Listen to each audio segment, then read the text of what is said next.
नमस्कार, मैं रितेश राय स्वागत करता हूँ आपका स्टडी विथ रितेश राय में।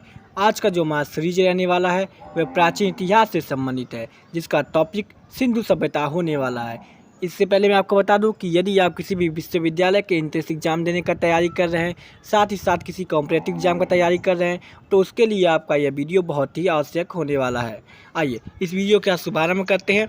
देखिए, सबसे पहले पॉइंट पे आप लोग ध्यान दीजिए। कह रहा है कि हड़प्पा की सभ्यता सिंधु सभ्यता से संबंधित है। तो मैं आपको बता दूं कि हड़प्पा सभ्यता को ही सिंधु सभ्यता के नाम से भी जाना जाता है। ठीक है, तो सिंधु सभ्यता का एक हड़प्पा सभ्यता के नाम से भी इसको जाना जाता है। ठीक है, तो ये बात आपको क्लियर हो गया होगा। अगला पॉइंट देखिए क्या बोल रहा है।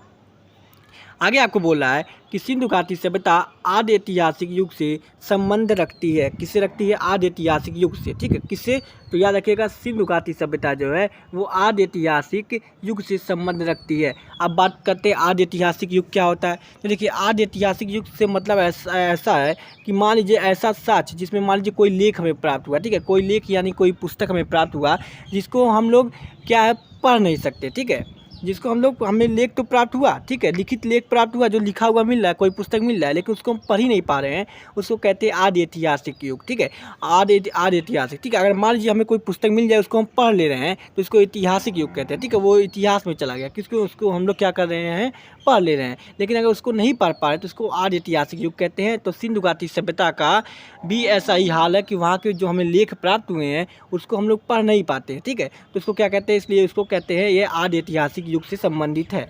ठीक है, आगे देखते हैं।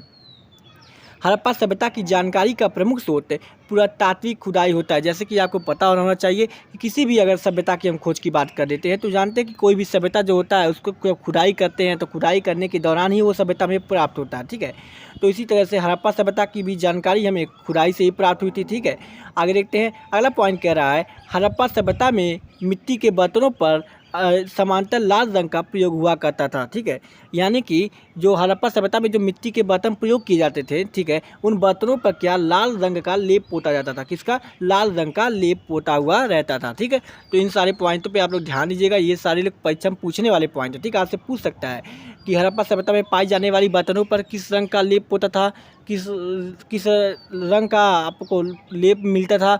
तो आपका आंसर होना चाहिए कि लाल रंग का हड़प्पा सभ्यता के बर्तनों पे क्या मिलता था? लेप मिलता था। ठीक है, आगे देखिए, आगे पॉइंट पे ध्यान दीजिए।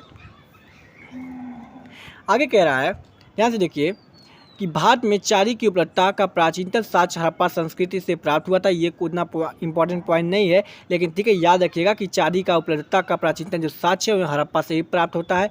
जुटे हुए खेत का साक्ष्य हमें कालीबंगन से प्राप्त होता है। इस बात को याद रखिएगा। देखिए, सारे पॉइंट को तो आप लोग ऐसे ही याद रख नहीं पाएंगे, कुछ ना कुछ लॉजिक होना चाहिए। ठीक है, लॉजिक से अगर याद करेंगे तो ही सारे पॉइंट को आप लोग दिमाग में बैठा पाएंगे। ठीक है, जैसे कि मैं एक लॉजिक आपको देता हूँ। ठीक है, अगर पसंद आए तो इसी लॉजिक को रखिए, नहीं पसंद आए तो अपना लॉजिक यूज करिए। ठीक है, उसके बाद याद रखने का बस तरीका याद रखें। ठीक है, क्योंकि रटने की अगर कोशिश करेंगे तो इन सारे पॉइंटों को आप लोग रट नहीं पाएंगे। ठीक है, तो देखिए, जुटे हुए खेत, तो मैं आपको बता रहा हूँ, मान लीजिए जो खेत में काम करता है वो कैसा जाता है, वो धूप में खेत में काम करता है। खेत में काम करने की वजह से उसका क्या चेहरा क्या हो जाता है? काला पड़ जाता है। ठीक है, तो जुटे हुए खेत यानी खेत का में जो साक्ष्य मिलता है वो कहाँ से मिलता है? कालीबंगा से, क्योंकि उसका चेहरा कैसा हो जाता है? खेत में काम करने वालों का काला हो जाता है। तो इस प्रकार से याद रख सकते हैं कि खेत यानी खेत में काम करने वाला कैसा पड़ जाता है? काला पड़ जाता है। तो कालीबंगन से वो संबंधित है। ठीक है, तो जुटा हुआ खेत का साक्ष्य कालीबंगन से में प्राप्त होता है। इस प्रकार से आप लोग याद कर सकते हैं। आगे देखते हैं अगला पॉइंट। सैंधव सभ्यता का वृहद स्नानागार मोहनजोदड़ो से प्राप्त होता है। ठीक है, यानी कि सिंधु घाटी सभ्यता में, ठीक है, मोहनजोदड़ो नामक एक स्थान था। वहाँ पे क्या हुआ? एक बहुत बड़ा स्विमिंग पूल। ठीक है, स्विमिंग पूल यानी जिसको कहते हैं स्नानागार। ठीक है, वो उसका क्या हमें साक्ष्य मिलता है? ठीक है, कहाँ पे मिलता है? तो हमें मोहनजोदड़ो में। ठीक है, मोहनजोदड़ो में हमें वृहद स्नानागार का क्या मिलता है? स्नानागार मतलब वही स्विमिंग पूल, उसका क्या मिलता है? साक्ष्य मिलता है। ठीक है, आगे देखते हैं। आइए आगे बात करते हैं। आगे ये जो पॉइंट है वो आपके लिए बहुत ही इंपॉर्टेंट होने वाला है। इससे कई क्वेश्चन आपसे पूछता है। ठीक है, जैसे कि बात कर ले, इसमें देखिए 3 पॉइंट लिखा हुआ है। एक प्रमुख स्थान, ठीक है, कौन कौन से स्थान प्रमुख हैं। ठीक है, खोज करता, उसकी खोज किसने किया था, यानी खुदाई करके उसको खोजा कौन था, और सन यानी किस सन में वो खोजा गया था। ठीक, तो सारे सारे स्थानों का जब जब खुदाई हुआ था उसका तो आपका डेट याद रखने की आवश्यकता नहीं है, लेकिन जो प्रमुख दो हैं हड़प्पा और मोहनजोदड़ो, इसका डेट आप लोग को याद रखना चाहिए। जैसे कि हड़प्पा की बात कर लेते तो हड़प्पा की खोज दयाराम साहनी ने की थी, और कब की थी तो 1921 में की थी, याद रखिएगा, ठीक है। हड़प्पा की खोज किसने की तो दयाराम साहनी ने की, कब की 1921 में की, इस बात को आप लोग अच्छे से याद कर लीजिए। मोहनजोदड़ो की खोज किसने की तो मोहनजोदड़ो की खोज रखाल दास बनर्जी ने 1922 में की, इस बात को भी आप लोग याद रखिएगा, ठीक है। ये 2 पॉइंट आपके बहुत इंपॉर्टेंट है, ये पूछता है, ठीक है। हड़प्पा की खोज दयाराम साहनी ने की और मोहनजोदड़ो की खोज रखाल दास बनर्जी ने की, ठीक है। इसका डेट याद रखिएगा। आगे बात करते हैं रोपर की खोज। तो रोपर की खोज जो है यज्ञदत्त शर्मा ने की थी, कब की थी 1953 में की थी। हालांकि इन डेटों को नहीं याद रखते हैं कोई बात नहीं, ठीक है, और याद रखते हैं तो और अच्छी बात है, ठीक है। तो रोपर की खोज किसने की तो रोपर की खोज यज्ञदत्त शर्मा ने की थी, इस बात को याद रखिएगा, ठीक है। आगे इसी क्रम में लोथल की खोज देखते हैं। तो लोथल की खोज जो है उसको SR राव ने किया था। किसने किया था लोथल की खोज किसने किया था SR राव ने लोथल की खोज किया था, ठीक है। आगे देखते हैं अगला पॉइंट, देखिए कालीबंगन। तो कालीबंगन का देखिए यहाँ पे काली यानी काला रंग की बात करें तो काला का संबंध हम लोग लाल रंग से जोड़ देते हैं, तो रंग है, देखिए यहाँ से इस प्रकार से एक लॉजिक लगा सकते हैं आप। कुछ लॉजिक अगर देख रहे कुछ लॉजिक से याद रखेंगे, कुछ रट के याद रखेंगे तो आपके सब क्लियर रहेगा, ठीक है। लेकिन अगर बस रटने की कोशिश करेंगे तो रटाएगा, रटाने वाला है नहीं पूरा। उसके बाद वही होगा कि एग्जाम में आप ये भी भूल गए वो भी भूल गए, सब कन्फ्यूजन में डूबे रहे, ठीक है। तो काली बंगन का खोज किसने किया था बी बिल्लाल ने। काली बंगन यानी काला रंग की बात कर रहा है तो उसका संबंध लाल रंग से जोड़ दीजिए, ठीक है। आगे देखिए अगला पॉइंट क्या कह रहा है, अगले पॉइंट पर ध्यान दीजिए। नीचे दे रहा है कि उसके नीचे चनहुदड़ो की खोज किसने की थी। तो चनहुदड़ो की खोज NG मजुमदार ने की थी। किसने की थी NG मजुमदार ने की थी, ठीक है। डेट याद रखने की आवश्यकता नहीं है इसकी। बनावली की खोज किसने की थी RS विस्त ने की थी। किसने की थी RS विस्त ने की थी बनावली की खोज, ठीक है। धौलावीरा की खोज इसी क्रम में JP जोशी ने की थी। धौलावीरा की खोज किसने की थी JP जोशी ने की थी। और इसी के क्रम में लास्ट है राखी गढ़ी की खोज किसने की थी तो राखी गढ़ी की खोज सूरज भान ने की थी, ठीक है। देखिए अगर आप लोग सोच रहे होंगे कि जो यहाँ पे मैं पॉइंट आपके सामने लेके आया हूँ ये किसकी प्रमुख स्थान इसके खोजकर्ता कौन है, उसमें से आप लोग कुछ स्किप कर देंगे, कुछ छोड़ देंगे, तो देखिए छोड़ने लायक कुछ नहीं है, क्योंकि मैं खुद ही छाट के लाया हूँ। जो एग्जाम में पूछता है आपसे, ठीक है, हर बार पूछता है आपसे, उसको मैं छाट के आपके सामने लेके आया हूँ। तो यदि आप लोग इसको स्किप करने का सोचेंगे तो जान लीजिए कि आपके लिए ही गड़बड़ होगा, क्योंकि इसमें से आएगा, पक्का आएगा, इसी में से आता है, ठीक है। इन्हीं सभी नामों में से आता है, क्योंकि ये हड़प्पा सभ्यता का प्रमुख स्थल है, ठीक है। चलिए तो इसी के साथ आगे बढ़ते हैं। अब देखिए अब बात करते हैं हड़प्पा कालीन नदियों के किनारे बसे नगर, ठीक है। यानी कि जो ये विभिन्न प्रकार के नगर थे, ठीक है, जो सिंधु घाटी सभ्यता में पाए जाने वाले ये विभिन्न प्रकार के नगर थे, ठीक है, शहर थे, वो किस नदी के किनारे बसे हुए थे। तो याद रखिएगा जो सबसे कंफ्यूजन वाला चीज़ होता है वो हड़प्पा। हड़प्पा को सब लोग जानते हैं कि हड़प्पा को सिंधु घाटी सभ्यता के नाम से भी जानते हैं, इसलिए सभी लोग टिक लगा देते हैं कि ये सिंधु नदी के किनारे बसा हुआ है, लेकिन ऐसा बिल्कुल नहीं है। हड़प्पा का नाम भले सिंधु घाटी सभ्यता है, लेकिन वह है किस नदी के किनारे, रावी नदी के किनारे बसा हुआ है। ये बात याद रखिएगा, ये अक्सर एग्जाम में पूछता है आपको फंसाने के लिए, ठीक है। तो हड़प्पा किस नदी के किनारे बसा हुआ है तो हड़प्पा रावी नदी के किनारे बसा हुआ है। मोहनजोदड़ो, देखिए मैं आपको एक लॉजिक भी बता रहा हूँ, ठीक है। यहाँ पे देखिए रो आया ना, रो आया है, इस प्रकार से जब रो आए तो जान लीजिए वो सिंधु नदी के किनारे बसा हुआ है। देखिए मोहनजोदड़ो, ठीक है। यहाँ पे देखिए चनहुदड़ो, चनहुदड़ो भी क्या इसमें किस नदी किनारे बसा है, सिंधु नदी किनारे बसा हुआ है, ठीक है। तो इस प्रकार से आप लोग इन दोनों को देख सकते हैं, ठीक है। आगे बात करते हैं रोपर का। तो रोपर किस नदी किनारे है तो रोपर सतलज नदी किनारे बसा हुआ है, इसको याद रखिएगा।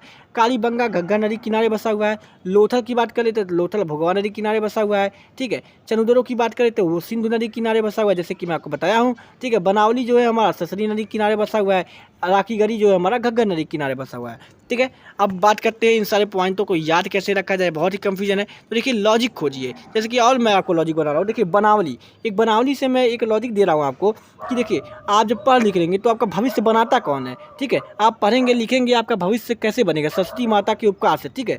तो आपको बनेंगे कैसे, आपका भविष्य कैसे बनेगा, किसके उपकार से बनेगा तो सरस्वती माता के उपकार से। तो बनावली का संबंध किससे हो गया सरस्वती माता के। क्या आपको बनाएगा कौन, आपके भविष्य को बनाएगा कौन, सरस्वती माता आपके भविष्य को बनाएंगी, ठीक है।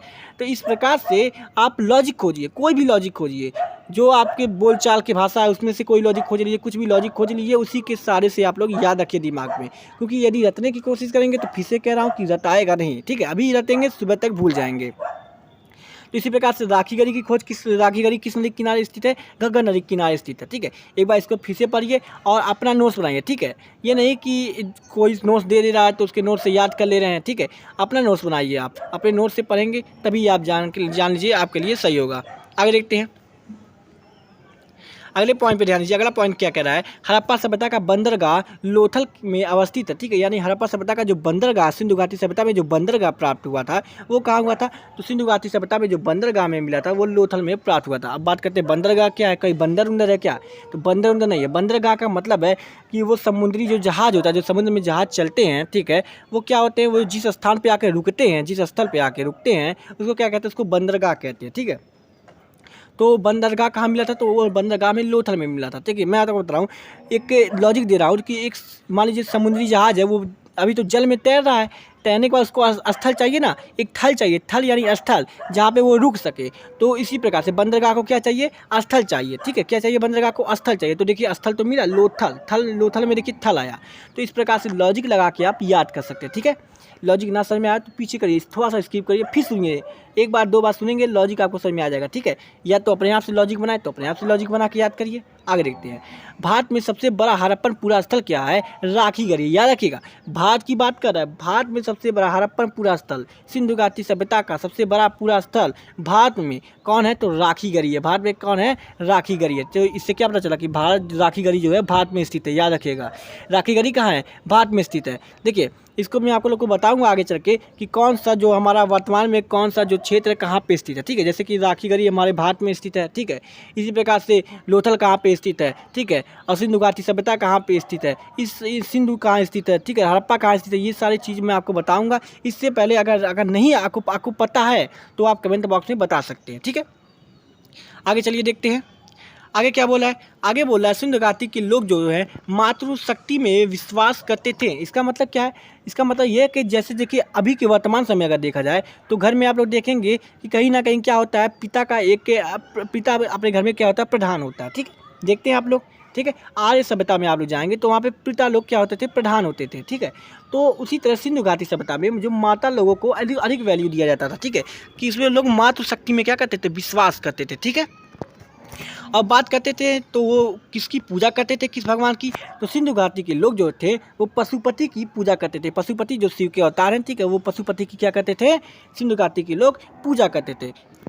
अगले पॉइंट पे ध्यान दीजिए, कह रहा है सिंधु घाटी सभ्यता को खोजने में रखाल दास बनर्जी तथा दयाराम साहनी ने उल्लेखनीय भूमिका निभाई। इससे कहने का तात्पर्य यह है कि जो सिंधु घाटी सभ्यता है उसको खोजने में आपको पता है कि सबसे पहले दयाराम साहनी ने हड़प्पा की खोज की, उसके बाद रखालदास बनर्जी ने क्या किया, उसके बाद मोहनजोदड़ो की खोज की। तो इन्हीं दोनों को कहा जाता है कि यही लोग हड़प्पा सभ्यता को खोजने में यानी सिंधु घाटी सभ्यता को खोजने में महत्वपूर्ण भूमिका निभाए हुए हैं। ठीक है, इसी के साथ ये देखिए एक पॉइंट आपके लिए बहुत इंपॉर्टेंट होने वाला है कि सर्वप्रथम मानव ने किस धातु का प्रयोग किया, तो सर्वप्रथम मानव ने जो है तांबे का प्रयोग किया था। यह बात याद रखिएगा। ठीक है, मानव ने सबसे पहले तांबे का प्रयोग किया था, इस चीज़ को याद रखिएगा, ये कई बार आपसे पूछेगा। ठीक है, एक तो क्वेश्चन आपका आता है कि मानव ने सर्वप्रथम किस अन्य का प्रयोग किया, तो अन्य का प्रयोग में आप लोग लिखेंगे कि मानव ने सर्वप्रथम जौ का प्रयोग किया। ठीक है, और किस धातु का प्रयोग किया अगर पूछे तो तांबे का प्रयोग किया, इस बात को याद रखिएगा।